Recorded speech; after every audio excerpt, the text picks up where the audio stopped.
নমস্কার বন্ধুরা, আপডেট প্রতিদিন ইউটিউব চ্যানেলে আপনাদের সকলকে স্বাগত।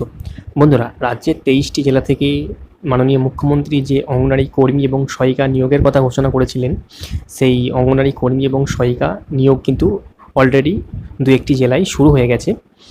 তো আইসিডিএস এর পক্ষ থেকে নতুন করে 32,659টি শূন্যপদে রাজ্যের অঙ্গনারী কর্মী ও সহায়িকা পদে কর্মী নিয়োগ করা হবে। রাজ্যে বহুদিন থেকে মুখ্যমন্ত্রী মমতা বন্দ্যোপাধ্যায় ঘোষণা করে আসছিলেন, অবশেষে সেই ঘোষণার অবসান ঘটল।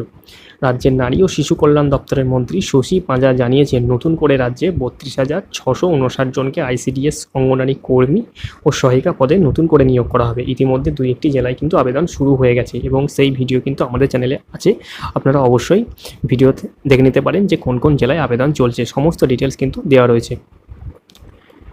আচ্ছা, এবার হচ্ছে এখানে যেটা বলার সেটা হচ্ছে মোট শূন্যপদ, সেটা পশ্চিমবঙ্গের 23টি জেলা থেকে কিন্তু রিক্রুটমেন্ট হবে। মোট শূন্যপদ হচ্ছে 32,659টি, ঠিক আছে। তার মধ্যে অঙ্গনারী কর্মী পদ যেটা, সেটা হচ্ছে 12,028টি অঙ্গনারী কর্মী, আর অঙ্গনারী সহায়িকা পদে হচ্ছে 20,631টি। মোট হচ্ছে আপনার 32,659টি শূন্যপদে কিন্তু রিক্রুটমেন্টটা হবে।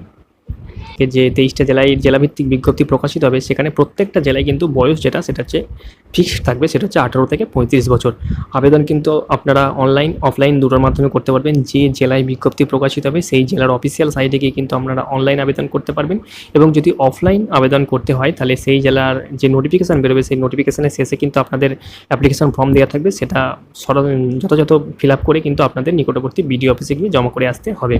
আচ্ছা, ইতিমধ্যে কোচবিহার, বাঁকুড়া, উত্তর 24 পরগনায় কিন্তু এই আইসিডিএস এর যে অঙ্গনারী কর্মী এবং সহায়িকা নিয়োগ চলছে তার বিজ্ঞপ্তি প্রকাশিত হয়েছে এবং অলরেডি ফর্ম ফিল আপ চলছে। আপনারা যারা জানতে চান তারা অবশ্যই আমার এই ভিডিও ডেসক্রিপশন লিঙ্ক বক্সটা ফলো করবেন, সেখানে কিন্তু এই 3টে জেলায় যে বিজ্ঞপ্তি প্রকাশিত হয়েছে তার ডিটেলস আমি ভিডিও দিয়ে রেখেছি, আপনারা এখান থেকে দেখে নিতে পারেন।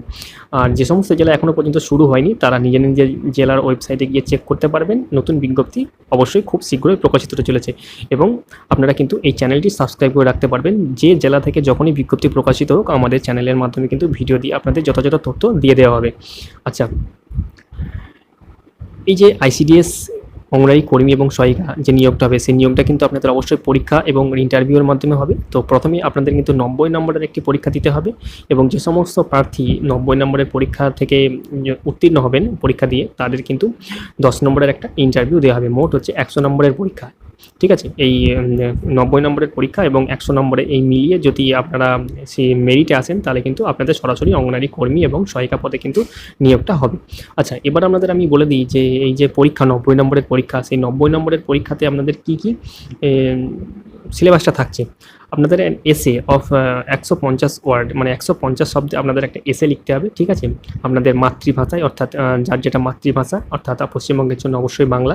সেখানে কিন্তু 15 নম্বর থাকছে, এটা কিন্তু 8 স্ট্যান্ডার্ডের হতে পারে, এবং কিছু কিছু জেলার ক্ষেত্রে সেটা কিন্তু 10 স্ট্যান্ডার্ডেরও হতে পারে। নেক্সট হচ্ছে যেটা থাকবে সেটা হচ্ছে অ্যারিথমেটিক। অ্যারিথমেটিক হচ্ছে অবশ্যই মাল্টিপল চয়েস কোশ্চেন থাকবে, ক্লাস 8 মানের, এবং কিছু কিছু জেলায় থাকতে পারে ক্লাস 10ম শ্রেণী মানের, ঠিক আছে। সেখানে কিন্তু আপনাদের 20 নম্বর থাকছে। এরপর হচ্ছে nutrition, public health, status of women, ঠিক আছে। এই সমস্ত বিষয়ে আপনাদের কোশ্চেন থাকবে। এখানেও কিন্তু এমসিকিউ টাইপের কোশ্চেন থাকবে, এখানেও কিন্তু 15 নম্বরে কিন্তু থাকছে। নেক্সট হচ্ছে ইংলিশ ল্যাঙ্গুয়েজ, ঠিক আছে। ইংরেজির জন্য ইংরেজি যেটা থাকবে সেটা হচ্ছে অবশ্যই ক্লাস 8, 9 মানের কিন্তু ইংলিশ থাকবে, এমসিকিউ মানের ইংলিশ থাকবে, ঠিক আছে। আপনাদের প্রশ্নপত্র কিন্তু এই যে এসে, অঙ্ক, তারপর nutrition, public health, status of women, এই সমস্ত এই 3টের ক্ষেত্রে কিন্তু বাংলা ভাষায় প্রশ্ন হবে, ইংরেজির ক্ষেত্রে কিন্তু অবশ্যই ইংরেজি ভাষায় প্রশ্নটা হবে। আর জেনারেল নলেজ আপনাদের জিকে যেটা থাকছে সেটাও বাংলা ভাষায় হবে, সেটা হচ্ছে 20 নম্বরের থাকবে, ঠিক আছে। মোট হচ্ছে আপনাদের 90 নম্বরের পরীক্ষা। এই 90 নম্বরের পরীক্ষা উত্তীর্ণ হওয়ার পর কিন্তু আপনাদের 10 নম্বরের একটা ভাইবা দিতে হবে, ঠিক আছে। আর অবশ্যই কিন্তু একটা ক্যান্ডিডেটকে 90 নম্বরের মধ্যে 30 নম্বর পেতেই হবে। 30 নম্বর পেলে কিন্তু আপনারা রিটেন টেস্টে উত্তীর্ণ হবেন, ঠিক আছে। এটা হচ্ছে আমি যেটা বলছি দিনহাটায় যে আইসিডিএস অঙ্গনারী কর্মী এবং সহায়িকা পদের বিজ্ঞপ্তি বেরিয়েছে কোচবিহারের, তো সেখান থেকে যেটা বলা হয়েছে যে ম্যাক্সিমাম 30 নম্বর আমাদের তুলতে হবে ভাইবাতে ডাক পাওয়ার জন্য, ঠিক আছে। তো বিভিন্ন জেলায় যখন বিজ্ঞপ্তি প্রকাশিত হবে আমরা আমার এই চ্যানেলের মাধ্যমে ভিডিও দিয়ে অবশ্যই আপনাদেরকে জানিয়ে দেবো। তৎক্ষণাৎ আপডেট পেতে অবশ্যই চ্যানেলটি সাবস্ক্রাইব করে রাখুন, এবং যদি এই ভিডিওটি ভালো লেগে থাকে তাহলে অবশ্যই একটি লাইক করবেন, আর যাতে আপনাদের বন্ধু বান্ধবীরা জানতে পারে সেই জন্য আপনারা অবশ্যই ভিডিওটি শেয়ার করে দেবেন।